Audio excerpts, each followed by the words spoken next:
बेशक Saint Petersburg का जिला बर्फीले सर्दियों के साथ इसकी निम्न और शक्तिहीन सूर्य और इसकी 12 इंच वार्षिक वर्षा आवश्यक रूप से अपने सभी में मौजूद होनी चाहिए।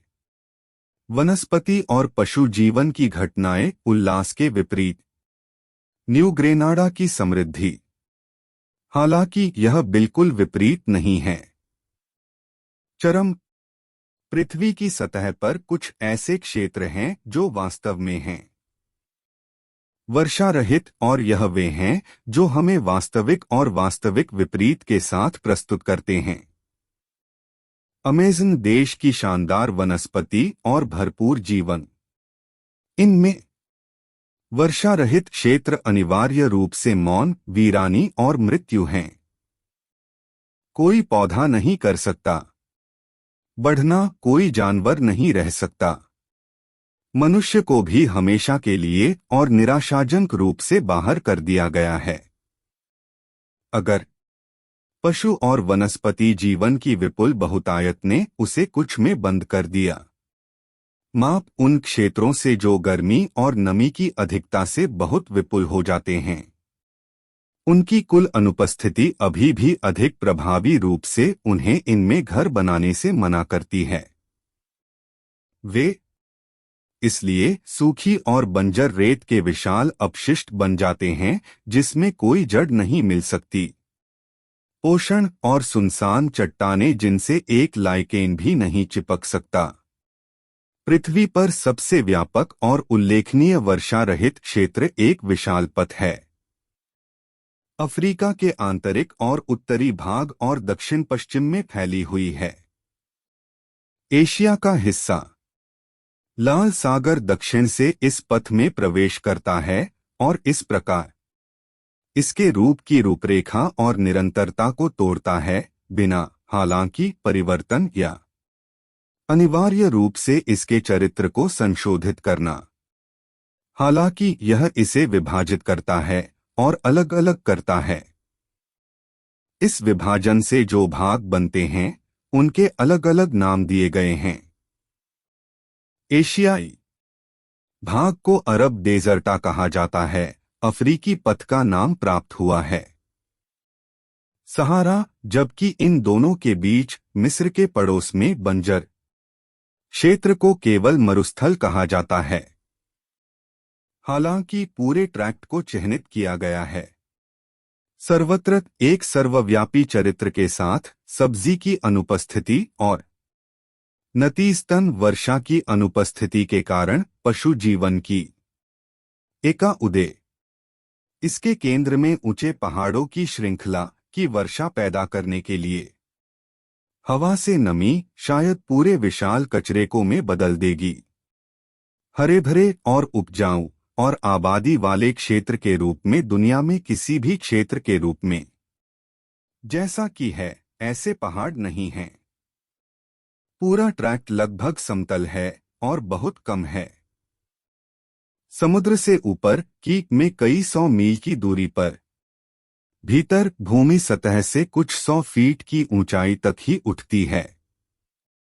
भूमध्य सागर के, जबकि न्यू ग्रेनाडा में 100 मील से भी कम दूरी पर समुद्र से एंडीज की श्रृंखला 10 से 15 की ऊंचाई तक बढ़ जाती है। 1000 फीट ऐसी चढ़ाई जो सैकड़ों मील में कुछ 100 फीट की हो, अवलोकन के किसी भी सामान्य तरीके के लिए पूरी तरह से अगोचर होगा। और यह महान वर्षा रहित क्षेत्र तदनुसार अफ्रीका और एशिया का है, जैसा कि यह प्रतीत होता है।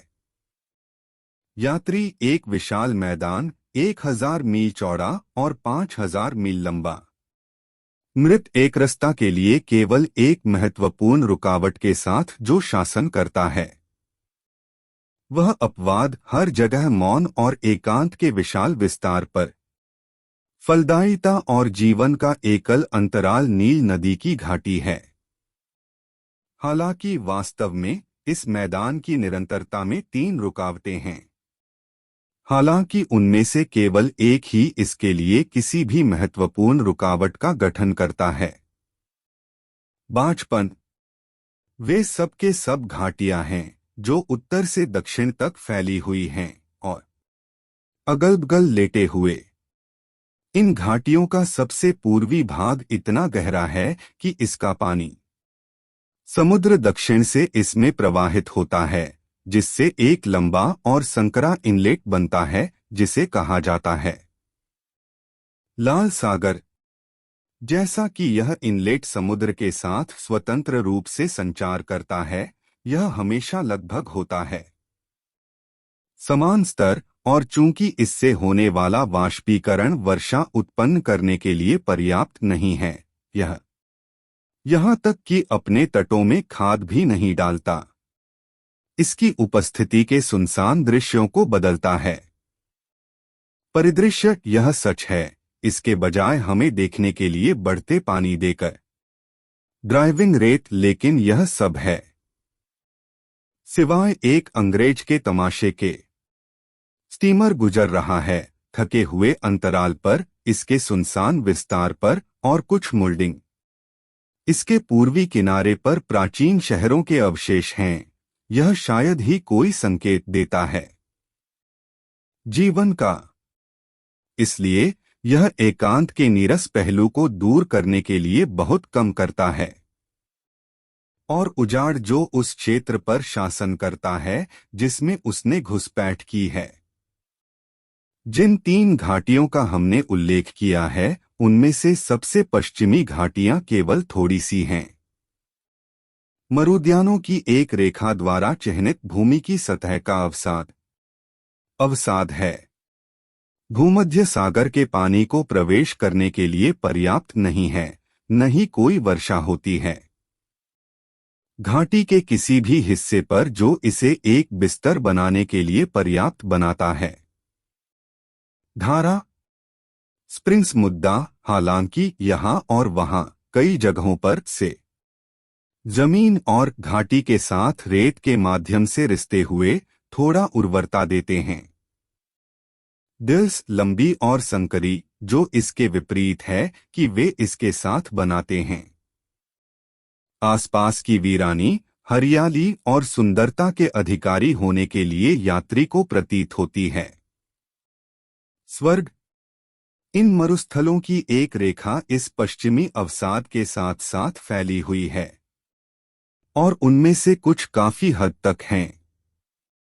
सीवे का नखलिस्तान, जिस पर खड़ा था बृहस्पति अम्मोन का दूर दूर का मंदिर, कई मील की दूरी पर था और कहा गया था प्राचीन काल में 8000 आत्माओं की आबादी समाहित करने के लिए। इस प्रकार जबकि हमने जिन 3 घाटियों का नाम दिया है, उनमें से सबसे पूर्वी भाग डूब गया था। समुद्र को इसमें स्वतंत्र रूप से बहने के लिए स्वीकार करने के लिए कम, सबसे पश्चिमी इतना थोड़ा था। उदास है कि इसने केवल एक सीमित और सीमित उर्वरता प्राप्त की है। झरने जो इसके सबसे निचले हिस्से में जमीन से रिश्ते थे। तीसरा, घाटी केंद्रीय एकब वर्णन किया जाना बाकी है। यदि एबिसिनियन पहाड़ों पर पानी का अधिशेष स्थिर था और वर्दी धारा रेगिस्तान के पार अपने मार्ग में संचार करती, बंजर रेत के लिए बहुत कम उर्वरता जिसे इसने पार किया के तत्काल बैंकों, नदी शायद हरियाली से घिरी हुई होगी, लेकिन इसका प्रभाव सिंचाई का विस्तार स्वयं जल से अधिक नहीं होता। रेत के माध्यम से रिस कर पहुंचे, लेकिन पानी का बहाव ऐसा नहीं है एक समान और स्थिर। वर्ष के एक निश्चित मौसम में बारिश लगातार होती है और वे इतनी अधिकता और प्रचुरता के साथ उतरते हैं कि लगभग पूरी दुनिया को डुबो देते हैं।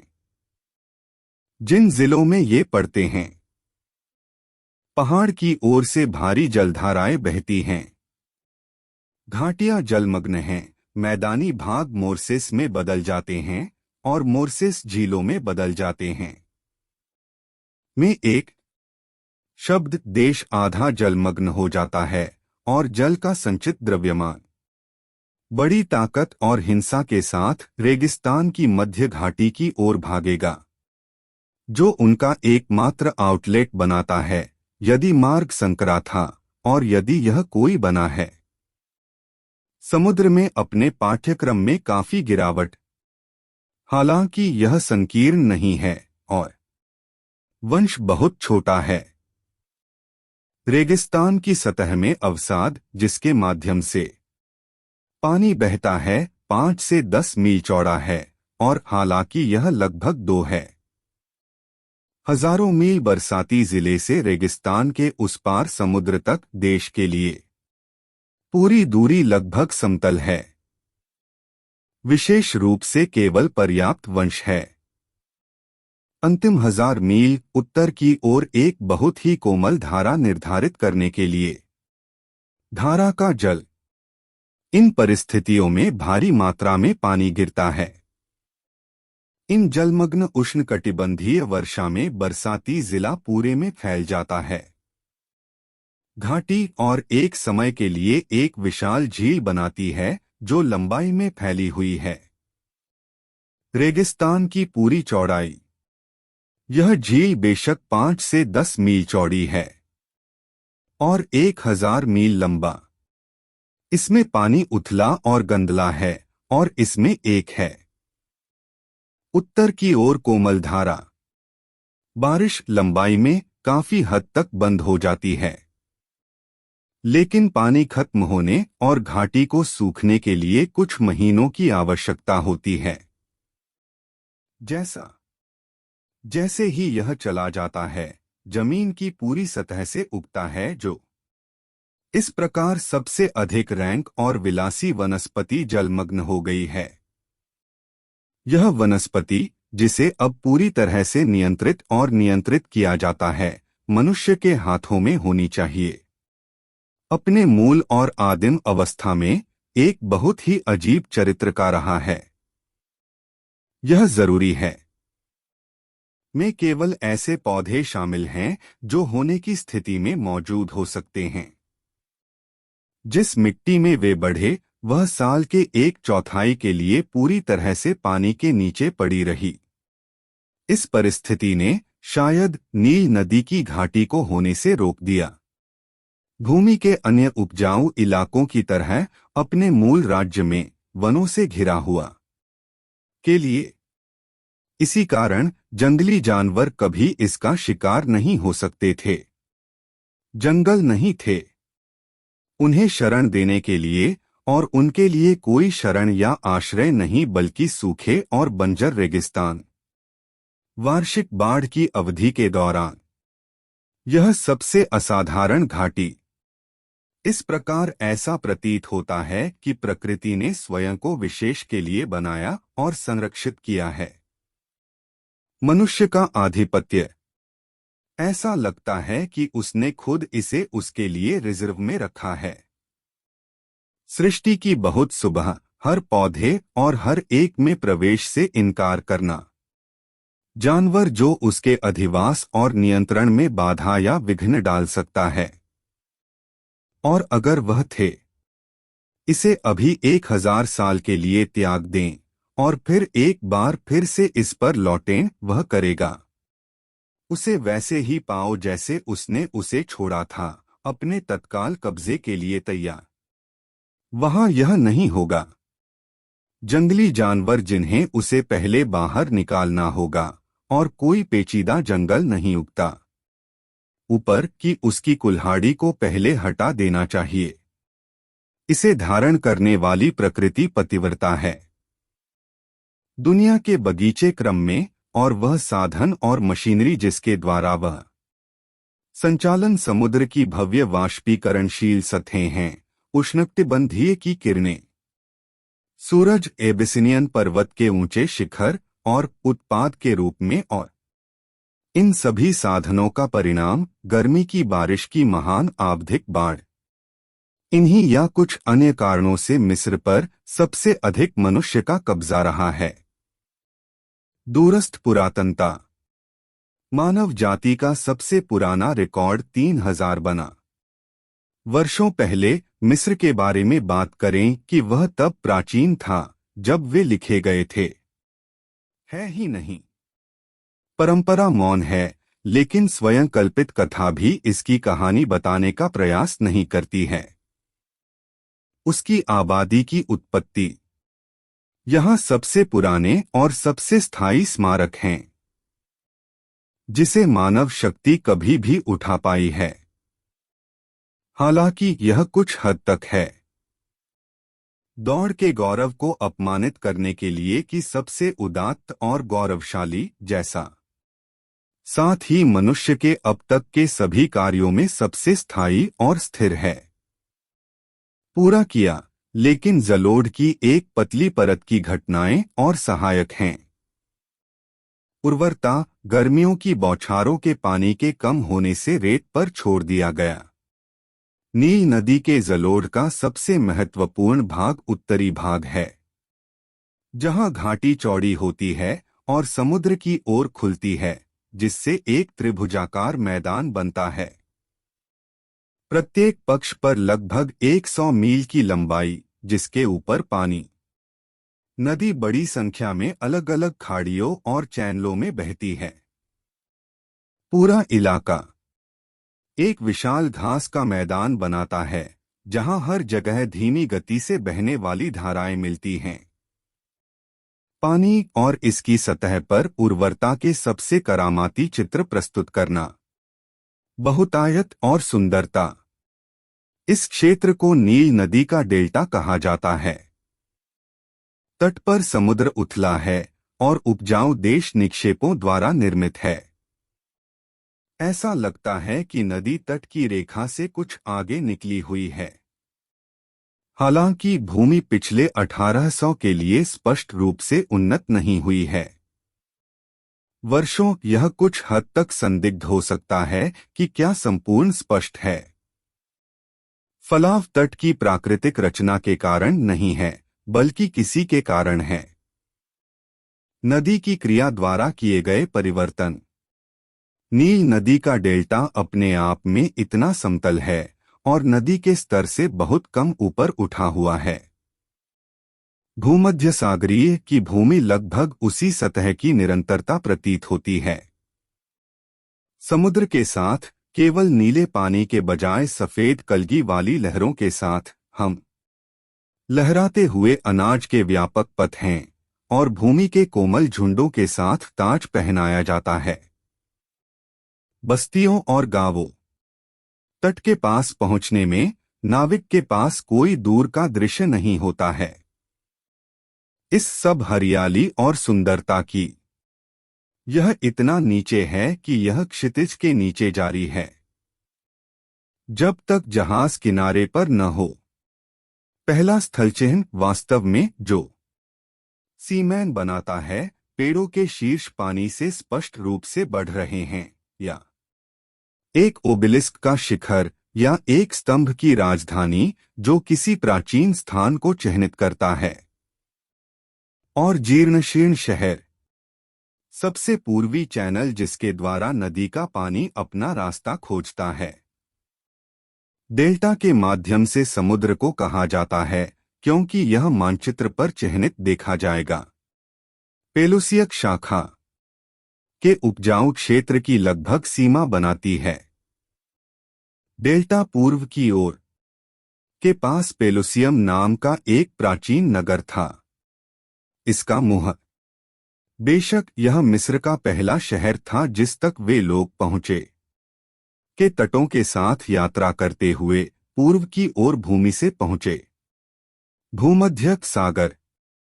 इस प्रकार इसकी पूर्वी सीमा को चिन्हित करने के कारण देश यह बहुत महत्व का बिंदु बन गया और अक्सर इसका उल्लेख किया जाता है।